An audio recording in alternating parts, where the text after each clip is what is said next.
கேள்வி என்னவென்றால், நான் உங்களது ஆரம்ப காலம் முதல் இன்று வரை உங்களது பயான், தீவிர எதிர்ப்பு பிரச்சாரம் மற்றும் கண்டன ஆர்ப்பாட்டத்தை பார்த்து வருகிறேன். சொல்லப்போனால் உங்கள் கம்பீர எனது கேள்வியை நீங்கள் ஏன் மீண்டும் தமிழ்நாடு தௌஹீத் ஜமாத்தில் இணைந்து செயல்படலாமே?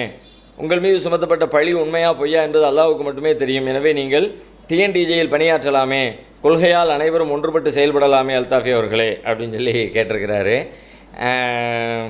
அதாவது இதில் ரெண்டு விஷயம் இருக்குது.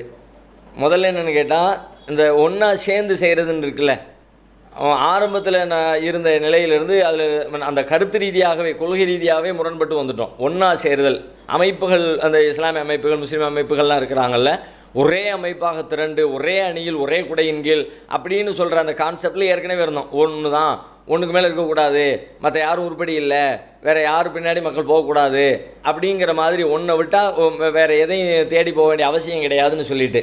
ஆனால் பின்னாடி ஏற்பட்ட சிந்தனை மாற்றம் நமக்கு என்ன பாடத்தை தந்துச்சுன்னு கேட்டால், ஒரு அமைப்புங்கிறதெல்லாம் சாத்தியமில்லை, ஏற்புடையதும் இல்லை. இஸ்லாமிய சமூகத்துக்கு நாம் வாழ்கிற சூழலில் நிறைய அமைப்புகள் தேவை. நிறைய சிறிதும் பெரிதுமாக இப்போ இருக்கிற அமைப்புகளே போதாது என்பது நம்முடைய நிலை. பரவாயில்ல, என்ன ஏப்போ இத்தனை அமைப்புகளாக இருக்கிறாங்க, இத்தனை குழுக்களாக இருக்கிறாங்க, இதே இந்த சமூகத்தினுடைய எண்ணிக்கைக்கு சதவீதத்துக்கு போதுமான அளவுக்கு இல்லைங்கிறேன். நான் இன்னும் அதிகமாக தேவை. ஏன் அப்படின்னு கேட்டால், ஒரு அமைப்பு இருந்து கொண்டு இந்த சமூகத்தினுடைய எல்லா பிரச்சனைகளையும் பிரதிநிதித்துவப்படுத்தி எல்லா பிரச்சனைகளுக்கும் தீர்வு கண்டு எல்லா விஷயத்துக்கும் வழிகாட்டி விட முடியுமான்னு கேட்டால் ஒரு அமைப்பால் முடியவே முடியாது. ஒரு அரசாங்கத்தாலே இந்த அவங்களுக்கு கீழே இருக்கிற குடிமக்களுடைய எல்லா பிரச்சனைகளுக்கும் தீர்வு காண முடியலை. அரசுனா எப்படிப்பட்டது? அரசுனா ஒவ்வொரு குடிமகனோடும் தொடர்புடையது, ஒவ்வொரு குடிமகனிடமிருந்தும் வரி வசூல் செய்கிறது, ஒவ்வொரு குடிமகனுக்கும் தேவையான சர்வீஸை செய்து கொடுக்க வேண்டிய கட்டாயத்தில் இருக்கிற, அதனுடைய அதிகார எல்லை நீண்டு இருக்கிற அந்த கடைசி குடிமகன் வரைக்கும் அரசாங்கத்துடைய அதிகாரம் செல்லுபடியாகும். அப்படிப்பட்ட இடத்துல இருக்கிற அதிகார பலமிக்க ஒரு அரசாங்கமே தனக்கு கீழே இருக்கிற குடிமக்களின் எல்லா பிரச்சனைகளையும் எல்லா காலகட்டங்களையும் தீர்த்து விட முடிகிறதான்னு கேட்டால் தீர்க்க முடியலை.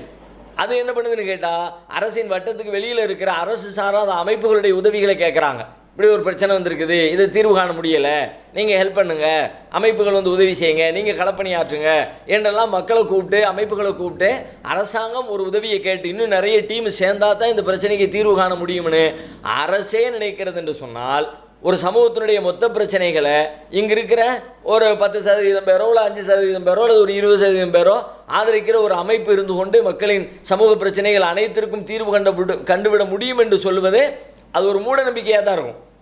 நிஜத்தில் அது முடியவே முடியாது.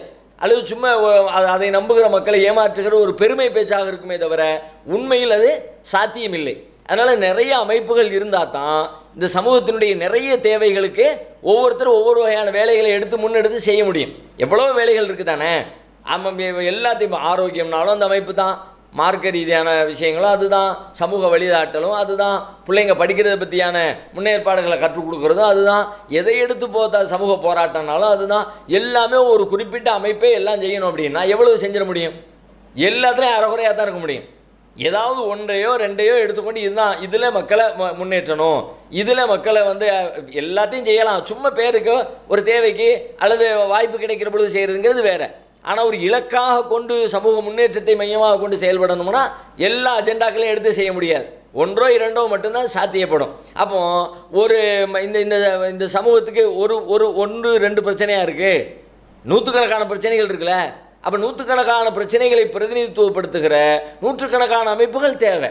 ஒவ்வொரு விஷயத்தில் நாலேஜ் உள்ளவங்க அது சம்மந்தமாக ஒரு அமைப்பை உண்டாக்கணும், அதை மக்களுக்கு விளக்கி சொல்லணும், அதில் ஒரு டீமை சேர்க்கணும், அது சம்மந்தமாக அவங்களுக்கு வழிகாட்டணும். இப்போ ஆரோக்கியத்தை பற்றி மருத்துவம், இந்த சமூகத்துக்கு ஆரோக்கிய தேவை நிறைய இருக்குது, எப்படி சாப்பிட்றது எப்படி தூங்குறதுன்னு தெரியல, அதனால் நிறைய நோயில் போய் மாட்டிக்கிறாங்க, அல்லது தேவையில்லாமல் போய் சில மருத்துவர்கள் போய் மாட்டிக்கிட்டு காசையும் பணத்தையும் இழக்கிறாங்க, உடல் ஆரோக்கியத்தையும் இழக்கிறாங்க.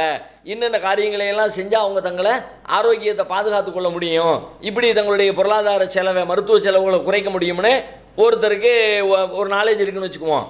அந்த நாலேஜை அவர் மக்கள்கிட்ட சொல்லட்டும், இந்த கருத்தை சொல்ல வேண்டும் என்று விரும்புகிறவர்களை ஒரு அணியாக திரட்டட்டும், ஊருக்கு அதுக்கான ஏற்பாடுகளை கிளைகளை உண்டாக்கட்டும், எல்லா பகுதி மக்களுக்கும் இந்த கருத்தை விழிவுபடுத்தட்டும், அவர் அந்த வேலையை செய்யட்டும். கல்வி சம்பந்தமான அறிவு உள்ளவர் கல்வி அந்த அறிவை ஞானத்தை சொல்லட்டும், அதில் சேர வேண்டியவை சேர்ந்து கல்வியை பரப்புகிற கூட்டங்களை நிகழ்ச்சிகள் அவங்க நடத்தட்டும். மார்க்க ரீதியான விஷயத்தை முன்னெடுக்க அதை செய்யட்டும், அரசியலில் உள்ளவங்க அதை செய்யட்டும். இப்படி ஒவ்வொருத்தரும் அந்தந்த நாலேஜ் உள்ளவங்க அது சார்ந்த அறிவுடையவர்களையும் அந்த அதில் ஆர்வமுடையவர்களையும் ஒன்றா இணைச்சி அவங்கவுங்க இயங்க சமூகத்துக்கு ஒவ்வொரு வகையிலும் பயன் கிடைத்து கொண்டே இருக்கும். இப்படி நிறைய பேருடைய தேவை இந்த சமூகத்துக்கு இருக்கிற பொழுது எல்லாம் ஒன்றாக்குறது என்பது அதுவே தப்புன்னு நான் சொல்கிறேன். இன்னும் 2 ஆகுங்க, 4 ஆகுங்க, 40 ஆகுங்க, 400 ஆகுங்க, 4000 அமைப்புகள் வந்தாலும் ஊருக்கு, தெருவுக்கு, மாவட்டத்துக்கு, மாநிலத்துக்குன்னு சொல்லிவிட்டு அங்கே இங்கேன்னு எவ்வளவு முடியுமோ அவ்வளவு நின்று கலப்பணி ஆற்றுகிற வேலைகளை சமூகம் செய்யணும். அதனால் அமைப்புகளின் தேவை அதிகம் இருக்குதுன்னு சொல்கிறேன். இப்போ நீங்கள் குறைக்க நினைக்கிறீங்க, இது மாதிரி பேசுகிற மக்கள் நினைக்கிறேன் அமைப்புகளின் எண்ணிக்கையை குறைக்கக்கூடாதுன்னு அதிகரிக்க வேண்டும் என்பது என்னுடைய பார்வை. 1. 2வது விஷயம் என்னென்னு கேட்டால், நம்ம ஏற்கனவே அந்த ஜமாத்திலிருந்து பிரிஞ்சு வர்ற நேரத்தில் நாம விரும்பி பிரிஞ்சுலாம் வரலை. நம்ம உள்ளே வரக்கூடாது என்பதற்காக வேண்டிய வேலைகளை செஞ்சாங்க. அதுக்காக வேண்டிய தங்களுடைய பயிலால் இல்லாததையெல்லாம் இருக்கிறதாக சொல்லி வெளியில் கழுத்து பிடிச்சி தள்ளணும். பிரச்சனையை எப்படி ஆரம்பிச்சுங்கிறீங்க, இந்த சிக்கலே எப்படி உருவெடுத்தது, என்ன கோரிக்கை போராட்டங்கள் நடந்துச்சு அப்படின்னு பார்த்தா, என்னை எதுக்கு வெளியே தள்ளுறீங்க, நான் உள்ளே தானே இருக்கணும், நான் வெளியே போகிறதுக்கு நியாயம் இல்லையே அப்படின்னு தானே நான் கோரிக்கையை வச்சேன். என்னை வெளியே அனுப்புறதுங்கிறது ஏற்புடையது இல்லைங்கிறது தான் அந்த ஆரம்பத்தில் நடந்த அந்த வாத பிரதிவாதங்களில் அது சம்மந்தமான கேள்வி பதில் நிகழ்ச்சி லைவ்லாம் ஓடிக்கிட்டு இருந்துச்சுல, அப்போ வைக்கப்பட்ட விஷயம் கோரிக்கை என்ன, அதான் கோரிக்கை வைக்கப்பட்டுச்சு.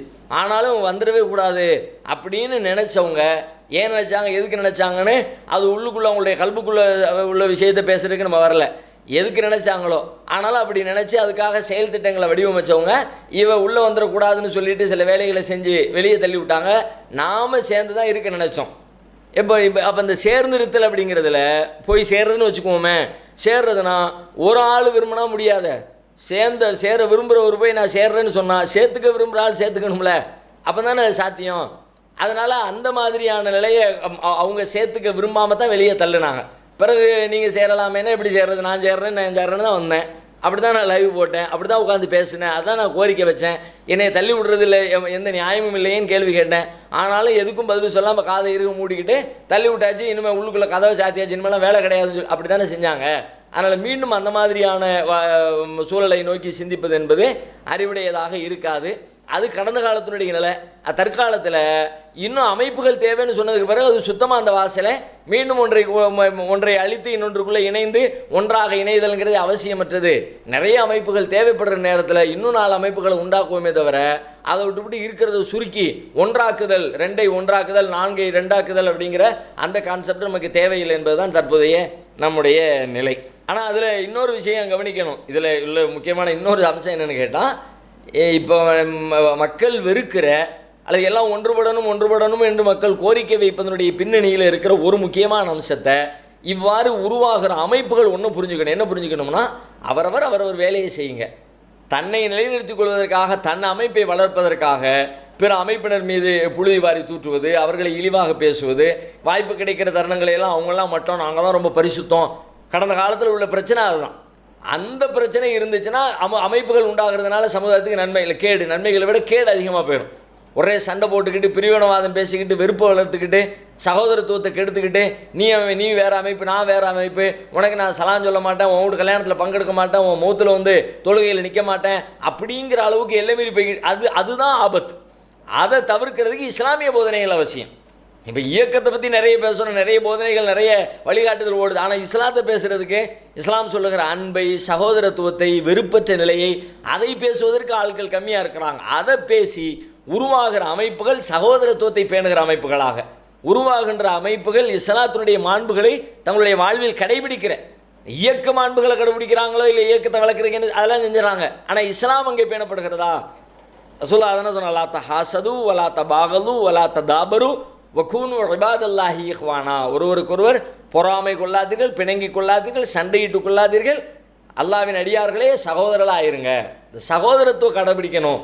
நாம் பெருசுன்னு காட்டுற வேலைகளை செய்யாமல் எனக்கு அல்லாஹ் இட்ட பணியை, எனக்கு அல்லாஹ் வாய்ப்பளித்த பணியை என்னால் என்ற அளவுக்கு நான் செய்கிறேன், அதோடு முடிச்சுக்கணுமே தவிர நான் செய்கிற மாதிரி எவனும் இல்லை, நான் தான் ஆக சுத்தம், நான் தான் பரிசுத்தம் அப்படிங்கிற அந்த ஆணவ நிலைதான் பல்வேறு பிரச்சனைகளையும் முகச்சுளிப்பையும் மக்களுக்கு வெறுப்பையும் ஏற்படுத்துகிறது. அதை மக்கள் புரிந்து அதிலிருந்து வெளிவரணும். ஒவ்வொரு இயக்கத்தவர்களும் அந்த மாதிரி தங்களுடைய தலைவர்கள் பேசும்போது அதை கண்டிக்கணும். இதை நாங்கள் விரும்பலைன்னு சொல்லணும். அதுக்கு எதிராக அவங்க அங்கே போர்க்கொடி தூக்கணும். அப்போ தான் அதை அவங்க நிப்பாட்டுவாங்க. இல்லாட்டி இந்த சண்டை ஓயவே ஓயாது. கீழே இருக்கிறவங்க ஆதரிச்சு அதை விரும்புகிறீங்க, அடுத்த இயக்கத்தை சார்ந்தவங்களை குறை சொல்கிறவோ பேசவோ ஆதாரம் இல்லாமல் விமர்சிக்கவோ கீழே உட்காந்துக்கிட்டு அண்ணா நீங்கள் போட்டு தாக்கிட்டீங்கண்ணே, சூப்பர்ண்ணே, வெளுத்து கட்டிட்டீங்கண்ணே, இனிமாமா அவ்வளோதாம்ண்ணே, தலகாட்டவே முடியாதுண்ணே, இன்னொரு அமைப்பை சார்ந்த ஒருத்தரை கேவலப்படுத்தி அவர் வெளியில் வர்றதை அசிங்கப்படுத்தியாச்சுன்னா உடனே கீழே இருக்கிறவங்க துதிப்பாடணும்னு வச்சுக்கோங்க. ஓ இதுதான் மக்களுக்கு பிடிக்குது போல இருக்குது அப்படின்னு சொல்லிவிட்டு அதை நோக்கியே தலைவர்கள் ட்ராவல் பண்ண ஆரம்பிச்சிடறாங்க. ஆனால் உண்மையில் தலைவன் அமைப்பு அப்படின்னா எப்படி இருக்கணும்னா, மக்கள் விரும்புவதை கொடுக்கிறவன் அல்ல, மக்கள் எதை விரும்ப வேண்டுமோ அதை கொடுக்கணும், மக்கள் எது விரும்புவது நல்லதோ அதை கொடுக்கணும். அப்படிப்பட்ட ஒரு நிலையை நோக்கி நகர்த்த வேண்டிய பொறுப்பு ஒவ்வொரு அமைப்பிலும் இருக்கிற கீழ் இருக்கிற பணியாற்றுகிற உறுப்பினர்களுக்கும் கீழ்நிலை மக்களுக்கும் இருக்குங்கிறத அவங்கவுங்க புரிஞ்சுக்கிட்டு இதை சரி பண்ணிட்டோம்னா எத்தனை ஏவுக்கம் வந்தாலும் இந்த கேள்வி வரவே வராது.